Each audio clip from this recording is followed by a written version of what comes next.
किसी जॉब के लिए लाखों रुपए डोनेशन देना कैसा है? देखिए, जो डोनेशन का रिश्वत ही बोलेंगे उसको, हाँ, तो रिश्वत का एक मामला तो ये है कि शरीयत में रिश्वत देना हराम है। तो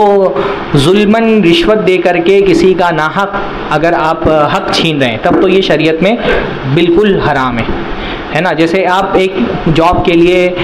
क्वालिफाई नहीं है, लेकिन आप सिर्फ डोनेशन दे करके एक हकदार और क्वालिफाई जो आदमी था उसका हक अगर आप छीन रहे हैं तो आप अल्लाह ताला के यहाँ गुनहगार होंगे।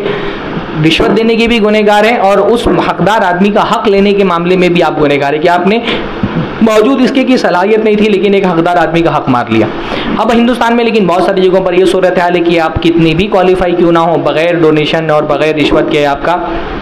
जॉब लग ही नहीं सकती है। तो ऐसी सूरत में अपना हक हासिल करने के लिए अगर कहीं रिश्वत देनी पड़ रही है तो इसकी उलमा ने इजाज़त दी है। दूसरों का हक मारने के लिए अगर रिश्वत दे रहे हैं तो ये जायज़ नहीं है, लेकिन अपना हक हासिल करने के लिए अगर रिश्वत दे रहे हैं तो शरीयत में उलमा ने इसकी इजाज़त दी है। अलबत्ता अगर आपने मान लीजिए किसी जॉब के लिए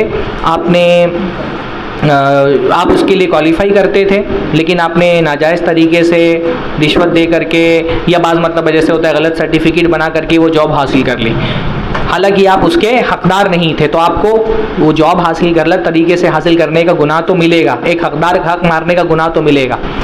लेकिन उसके बाद जब आप वो काम करने लगे तो उस काम की जो तकाज़े थे वो पूरे कर रहे हैं, आप वो जॉब कर रहे हैं, उस जॉब की जो डिमांड थी वो आप पूरी कर रहे हैं, जो अगर सर्विस थी तो वो सर्विस आप मुकम्मल दे रहे हैं और कंपनी को या स्कूल को जिस किस्म के तकाज़े आपसे थे वो तकाज़े आप पूरे कर रहे हैं, तो उससे मिलने वाली कमाई आपके लिए हलाल है।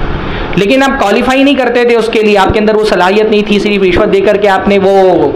जो है नौकरी हासिल कर ली है, अब उस नौकरी के तकाज़े आप पूरे नहीं कर पा रहे। मान लीजिए इंजीनियरिंग की फील्ड थी, अब आपके अंदर वो सलाहियत ही नहीं है और जो काम आप कर रहे हैं वो उसके लिए आप क्योंकि क्वालिफाई नहीं थे तो वो काम का जो मतलूबा मेयार था उस मतलूबा मेयार को भी नहीं पूरा कर पा रहे, फिर उससे हासिल होने वाली आपकी सैलरी भी आपके लिए हराम है। बात समझ में आई? हाँ, अगर आपके अंदर क्वालिफिकेशन था और आप हकदार थे और आपने रिश्वत दे करके मजबूरन उस जॉब को हासिल किया है, तब तो आपको ना जॉब हासिल करने का गुनाह मिलेगा ना ही आपकी वो सैलरी हराम होगी। लेकिन अगर आपने नाहक एक जॉब हासिल कर लिया, आप उसके हकदार नहीं थे, तो नाहक जॉब हासिल करने का तो आपको गुनाह मिलेगा, लेकिन जो काम का मतलूबा मेयार है उस मेयार के मुताबिक आप काम करके दे रहे हैं तो आपकी सैलरी हलाल है। लेकिन अगर आप मतलूबा जो मेयार है उस मतलूबा मेयार के मुताबिक काम भी नहीं कर पा रहे, मान लीजिए आप टीचर बन गए रिश्वत दे करके, लेकिन आप बच्चों को पढ़ा ही नहीं पा रहे क्योंकि अपना क्वालिफिकेशन है ही नहीं आपका, तो फिर आपकी जो सैलरी आ रही है वो सैलरी भी आपके लिए हराम है, क्योंकि जो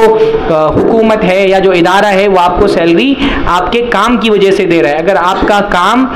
सही नहीं है तो उससे मिलने वाली सैलरी भी लेना आपके लिए हलाल नहीं है। और अगर आपका काम सही है तो घर से जॉब आपने गलत तरीके से हासिल की है, लेकिन काम क्योंकि आप सही करके दे रहे हैं तो उसके बदले में जो सैलरी आपको मिल रही है वो सैलरी भी आपके लिए हलाल है।